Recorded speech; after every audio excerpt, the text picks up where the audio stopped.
So, presidential candidate of the African Democratic Congress, ADC, in the 2023 election, Kachikwu, for discussion on assessing President Tinubu's stewardship so far. Please stay with us.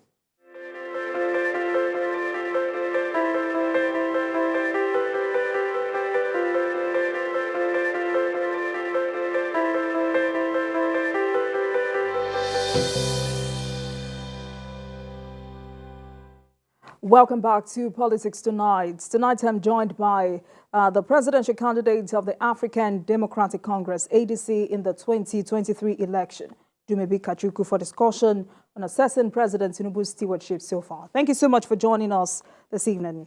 Thank you. For having me, Olajumoke. All right. So our conversation tonight will be centered around all that the president has embarked on, all that he has achieved since he assumed office as the president of the country. So how will you assess the journey so far? Good question, Olajumoke. But before I answer that question, I want to throw something out because this will form the background to my responses in the next 1 hour segment. First and foremost, I am, I believe, the first presidential candidate in the last election to congratulate President Bola Tinubu. I believed, based on the poor strategy of the opposition, that he took advantage of that and he won the election fair and square. I am also of the firm opinion that the job of opposition is not only to oppose, but to propose. So, having said these two things, I will now respond to your question. How do I assess President Bola Tinubu so far? I will say that our president is not doing well at all. Our president has had so many missteps in how he's approached governance. Someone I believe to be an extremely smart person. I am actually worried at the way he's cobbled together the team to assist him to midwife the affairs of our country. But we cannot speak about what he's doing without actually discussing the elephant in the room. I believe that Nigerians will be angry with both of us if we speak of the state of the nation, speak about the state of the nation, without taking the current state of in the body politic, which is the current court case in America. So I will stitch that into my response about the state of the nation. Our nation is in disarray. Nigerians are totally divided. After the elections, I believe that the first mission of the Nigerian president will be to try and bring Nigerians from all walks of life together, irrespective of party affiliations. I do understand that there are a lot of inflamed passions from everywhere. There are people who believe rightly or wrongly that they won the elections. There are people who believe rightly or wrongly that it's their turn. But the job of the president of Nigeria is the job of the first father of the nation.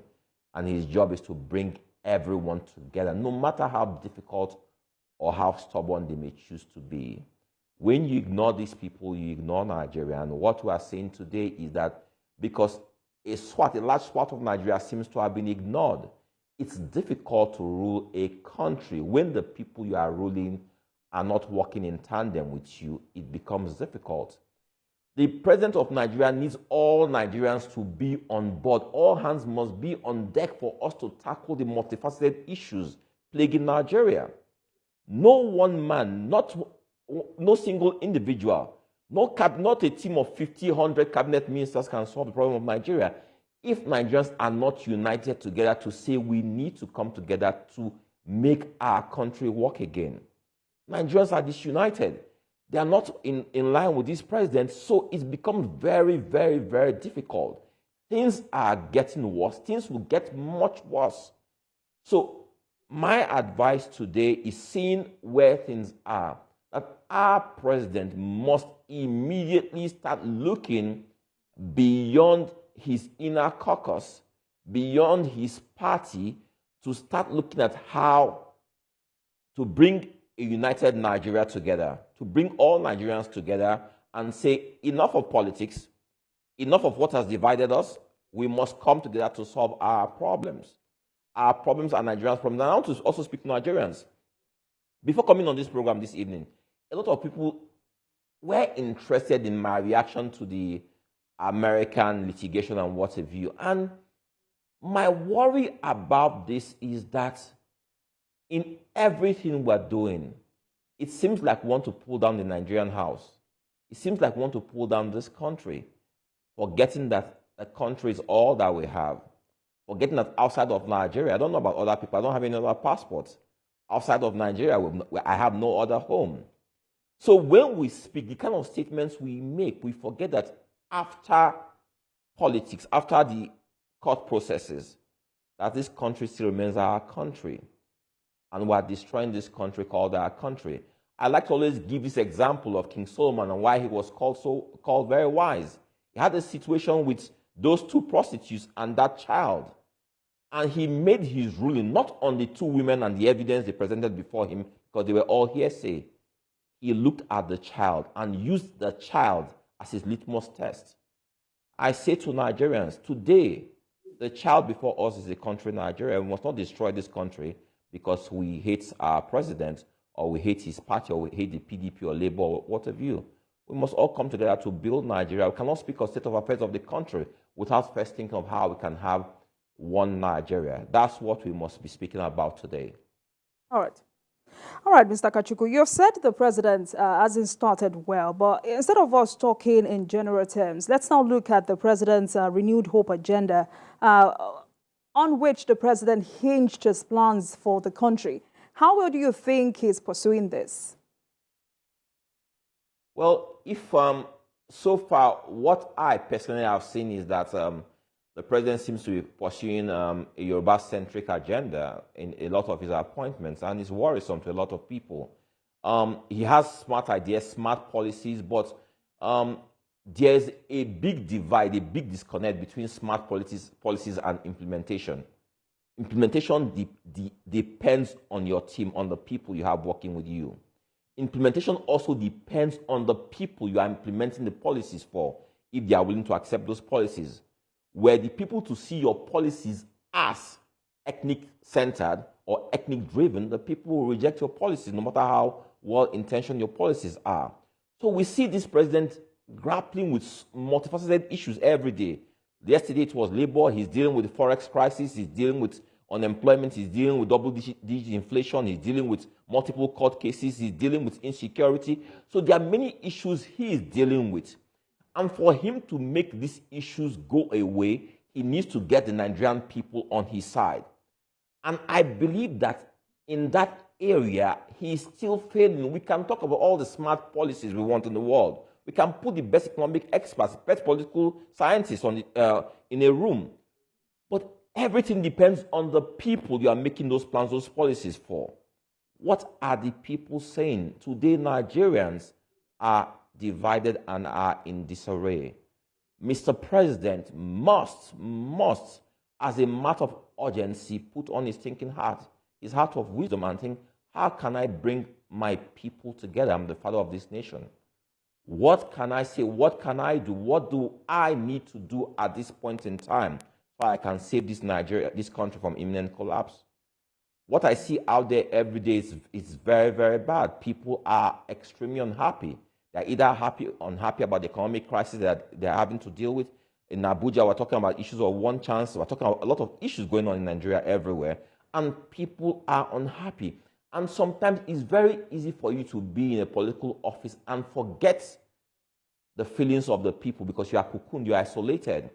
But we must continue to speak to our president to let him know the reality on the streets, that Nigerians are bleeding. I listened to his Independence Day speech, and you will see a speech that has been crafted to get the right attention, right? But the reality is that there are a lot of things that were in that speech that didn't hit home or that showed the lack of depth. And I will take one issue there. Because they have been talking a lot about CNG buses and what have you, and how it will ameliorate the suffering of Nigerians. You are speaking about CNG, and his advisors have not told him the number of skids we have for CNG in Nigeria. We don't have more than 18 or 20 skids across the country. So you bring 1,000 buses, how do you want to power those buses up? So the president believes they've told him, And the reality is that we keep on blaming the president, but we always neglect to speak about his advisors, because the president is a body of one man and advisors. They are ill-advising, misadvising this man. Right, so because you've also attested to the fact that the president was not handed Nigeria at its best socio-economic state. So let's look at the issues. The biggest issue in the country now is the impact of petrol subsidy removal. How will you describe the way the president is handling it? I've said this time and time again, were I to be in his shoes, I would have taken a different approach. The president, with the CBN, he appointed a special investigator to investigate and come up with a way forward on how to solve the problem in the CBN. I believe that what he ought to have done with the subsidy issue was to have actually ring-fenced the subsidy, suspended for three to 4 months, whilst putting in place better structures to handle subsidy in Nigeria. Removing subsidy, he didn't remove subsidy, he made the removal of subsidy. We are back to subsidy. There's actually subsidy in play right now, so we can't say subsidy has been removed. We are back to subsidy right now. But in announcing subsidy as his first removal of subsidy as his first statement, he went about it the wrong way, because the president could have actually pointed Nigerians very carefully to the fact that I have come in here today as your president, being sworn in to meet that your former president has left me no subsidy whatsoever. And I have two options before me. One is to end subsidy. Two is to put in place motions or process to provide for subsidy in the next budget or in a supplementary budget. The president chose to own the removal of subsidy, and he's getting a bad rap for that. But it's not too late. He must start looking at what are the factors that have made subsidy application fail in Nigeria. Who are the bogeymen who have stolen our common patrimony, who have stolen our common wealth? Who are these people? Are we saying that these people are bigger than our security agencies, bigger than our law enforcement? Who are these people? Go after these people, lock these people up, prosecute these people, then put in place more stringent processes for subsidy. But now, you've taken over 200 million people on a risky joyride by saying you have removed subsidy. And you cannot predict the outcome of the effect of that removal on our economy. So every day, we're seeing the different variations of that removal and how it's affecting us. It's very, very difficult. So I believe that he was ill-advised in taking that approach. He didn't do it. He announced it and he owned it like it was his decision. It wasn't his decision. So I think he has to go back to the drawing board and say, how can we make subsidy work? God did not make a mistake by giving oil to Nigerians. So why do we take the benefit of that oil away from Nigerians? No, we cannot do that. The president must go back to the table and say, how do we make this process work better for Nigerians? So we bring subsidy back on the table. We're speaking about CNG ameliorating stuff. Why are we speaking about that? Are we saying that in this country that we've accepted that we are failures, that our refineries can never work again? For the last 2 decades, what's happened to that? Why are people going away scot-free? The people who have abused that process of repairing those refineries, we leave them to go away with the billions of dollars, and we keep quiet while Nigerians are suffering? No. I believe that the president has to take a different approach. If he has come to say, my job as your president today is to right all wrongs, and in righting all wrongs, we must go back to the foundation. Who did this? Who done it? And what are we going to do about these people? Let's get these people so Nigerians know why they're suffering. Mr. Kachikwu, Labour was supposed to go on strike, but the administration has averted that planned strike by Labour with a promise of 35,000 naira additional salary for workers. What impact do you think this will have on the people and the economy?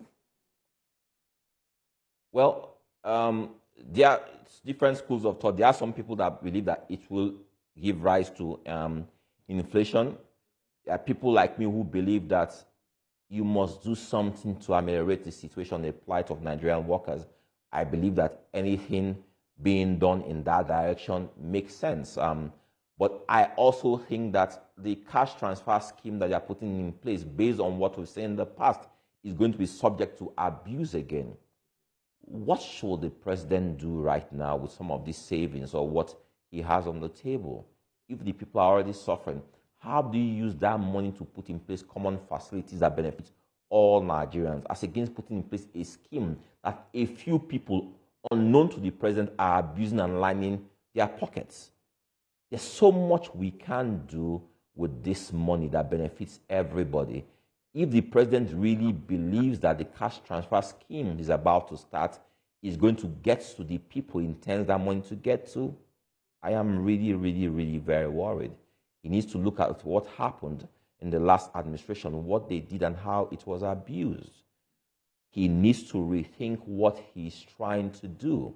He has, like I said again, the president has good intentions. The president is a very, very smart man, but there is a disconnect between the best of intentions and the implementation. There's also a disconnect between those who you're implementing for and how they feel about what you're trying to implement for them. That's what the president ought to be looking at today.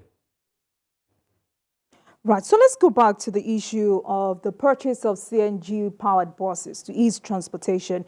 You've said quite a few about this issue, but how will you, to put this into proper perspective, how will you advise the federal government to go about this?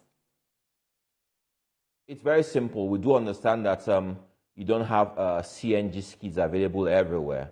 We understand there are limitations to how far those buses can go, how far it can go before you fuel the buses from any CNG station and what have you, right?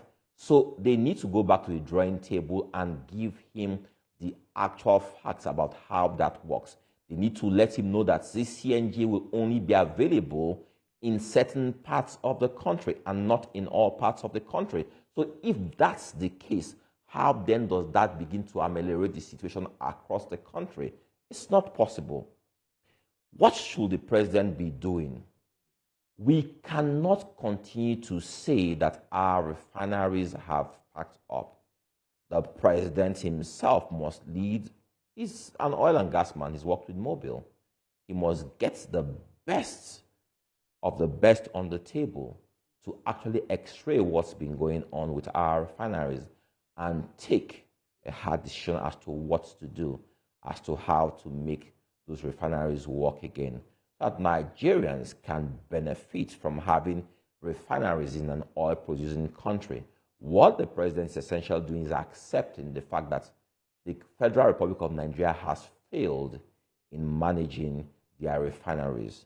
That's the failure of government. We cannot accept that situation. They must look again at those refineries and how to fix them. But it starts with making those people who have abused those refineries and the process of fixing them, making them pay for it, so that those people who you put in charge of that now know that there's a price to pay were they to mess up that process. That's what the president needs to do. All right, so earlier today, the Senate kicked against using CBN Loan to purchase these buses. I mean, to be very emphatic, the Senate is asking the president to come up with a supplementary budget for this purchase. Where do you stand? Well, any which way, CBN Loans supplementary budget, it still boils down to Nigerian money. The issue is about Nigerian people, what you have to do to cushion the effects of what the government is doing on the Nigerian people. So it's all semantics. It's just I see a Senate trying to show that they are working, but that's all semantics, neither here nor there. They need to act fast. They can't continue to act like they don't know we're in an emergency situation. Every day I worry that as I go out there that this might be the day that Nigerian society, you know what, I can't take any more of this. This is the day that, you know what, whatever you need to do to me, but I will show you that I am angry at this Nigerian state. The Senate must understand that Nigerians are being pushed to the wall. People are suffering. People are not feeding. People are eating 1 meal in 3 or 4 days. They cannot be talking about semantics at this point. They must deal with the hard facts and take concrete decisions as to what to do about the suffering of Nigerians in a time like this. Right. So another recent promise made by this administration is an upward review of the new minimum wage for workers. How well can this go in alleviating the hardship brought upon by petrol subsidy removal? And do you think this could worsen inflation? definitely has an impact on inflation, but they need to take multiple steps at the same time. Everything, let me put it this way. Nigeria is like a bucket with multiple holes, right? And you are trying to pour water into that bucket, but the bucket is leaking everywhere. Whatever you are doing here, there's an effect there, right? So whatever you are doing, the bucket has multiple holes. So what you need to do is to look at it holistically and say, how do I address all the problems plaguing Nigeria? We must start creating employment. We must start exporting more than we're importing. We must look at import substitution. We must look at power generation. We must look at how we can actually, when we speak about our youth, that our youth are the greatest asset of Nigeria, we need to do more than paying lip service to that. How do you show that these people are the greatest asset of Nigeria? We need to look at tourism. We need to look at agriculture. We need to start building first-class infrastructure. We need to start redefining our education system. We need to start writing education for the future and not the backward education that we're practicing today in Nigeria. We need to stop the health tourism that is happening in Nigeria today. We need to stop our middle class, our healthcare workers who are leaving Nigeria, that brain drain. Our middle class are supposed to be the engine room of our country or any economy. Nigeria is watching their middle class live in droves every day. Every blessed day, these people sell their property, buy dollars, and leave Nigeria. And you expect that naira will not go, naira to dollar will not go above 1,000 naira? No, there's a demand for the dollar. So what must we do to ensure that these people are not leaving? This is what the president and his advisors must do. I actually expect that the first thing this president will do is to have a national conclave of all political parties, of all politicians, of all private sector people, everybody, and say this problem is not for APC alone. This problem is for all Nigerians. What must we do? I have inherited this problem. It's my problem. It's your problem. It's our country. What must we do? Our country is collapsing. But he's choosing to approach this like, you know what? I got all this by myself. No, you don't got it. No, you don't got it at all. You need to bring the best of brains together in a round table and say, what must we do today to fix our problems? You're running out of time. You're running out of time. Get these people together. Get politicians together. Whatever you need to do to bring the other political parties to work with you, do that. Hopefully, next 1 month we are done with the court process, and however it goes, whichever way it goes, we must understand that at the end of November, Nigeria continues to run our country, and we are still faced with the problems. So we have paused our problems, thinking that our problems are going to go away after the Supreme Court rules. No, our problems will have gotten worse. So we need to start planning for those problems. So what are we going to do? Our youths are killing each other every day for money. Yahoo are taking a different dimension. Look at the security issues in North Central, in the Northwest, in Northeast. Look at Southeast of Nigeria. Nigeria is failing. What must we do? Get everybody together. It's our problem as a whole. It's not Tinubu's problem. It's the problem of all Nigerians. But if he continues with the attitude that it is his problem alone, then it's become a problem for him.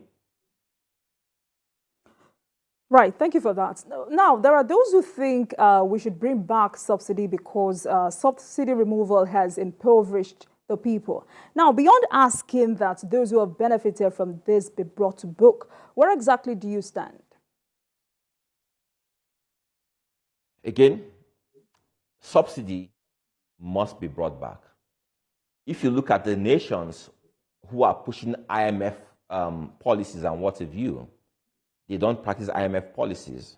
Those policies have killed so many nations. Subsidy is the way for government to take care or to ameliorate the harsh realities of capitalism on the masses or the poor people. The government must bring back subsidy. The government must make sure that subsidy works the way it ought to work. If there are people who are taking our petroleum products across the border, you know who you've given those products to, get those people, prosecute those people, make an example out of those people, and let's see if it continues. You see something? They don't give those products to small men. I hope you understand that. They are given to big men. So imagine if you take one of those big men and you make an example out of that big man, and the man is seeing jail time. I bet you it's going to be difficult for anybody to continue with that. But what happens? A decade, going on to 2 decades, they are giving money to these people. They are selling our product out there and buying private jets, opening airlines, building hotels, buying hotels in Dubai and everywhere, and everybody keeps them quiet. Why wouldn't they continue? You are rewarding these people for their treasonable acts. No. Go after these people and then make that scheme work for Nigerians. I keep on saying this. God did not make a mistake by putting oil and gas resources in Nigeria. The mistake is in the human resources who are midwifing that process or who are managing the resource that God has given us. We need to do something about this. Nigerians will speak very, very, very soon. Time is running out. Something needs to be done about this. Things are getting worse. Today I was looking at some, if you look at here, this is stories of middle-class families who have kids overseas. Their kids are overseas because the education system is not working in Nigeria. So they look at the exchange rate today. Some people are having to pay as much as 150 million naira. $10,000 today is 10 million naira. Imagine that. Imagine what's happening to those people. Should they pull their kids out of school and bring them to a nation where the education system is not working? What must we do? That's why I say if you have a round table, everybody understands that you have to make education system work here so that our people are not spending dollars overseas. When I was campaigning, I kept on speaking about the Nigerian Patriot Act, and the act simply said that any public official, any civil servant, anybody whose operating license for his company derives from government, that they and their children, their kids must school in Nigeria. They must only use government hospitals. They must not have boreholes or generators in their houses. Do you know if you were to do that, if I am a minister or I'm a governor, I'm a commissioner or what have you, and my kids have to go to public schools, won't I make those schools work? Won't I make hospitals work? Won't I ensure that there's water because I am using those facilities? But what happens? Their kids are all overseas. They don't use the facilities they provide. They have generators working 24/7. They have 2 or 3 generators in their houses. So who cares? Who cares about what the poor are suffering? Nobody cares. You cannot speak to what you don't feel. Make them feel this. God knows I had hoped that a President Tinubu, because of the hard time he had been through, because of everything they said about him, I had really hoped that he would come in and say, you know what, I will leave a legacy for myself that people will say that this is the father of a new Nigeria. All the things that other people couldn't have done, I will do it. The policies, the laws, every single thing that will make Nigeria work for all Nigerians, I will do it. I will do this. Well, let's watch and see what's happening. Like I said a few days ago in my independence speech, I said, President Buhari, 8 years, tried to cater to northern Nigeria, but after 8 years, northern Nigeria had nothing to show for it. If northern elite certainly had something to show for it. It's the turn of a southwestern president. So we are watching to see if it's going to be about southwest elites or if it's going to be about Nigerians. This president must work for Nigerians. Right. Let's take a break. I've been speaking with the presidential candidate of the African Democratic Congress, ADC, in the 2023 general election, Dumebi Kachikwu, tonight to assessing President Tinubu's stewardship in the last 4 months. But take a break and I will be right back.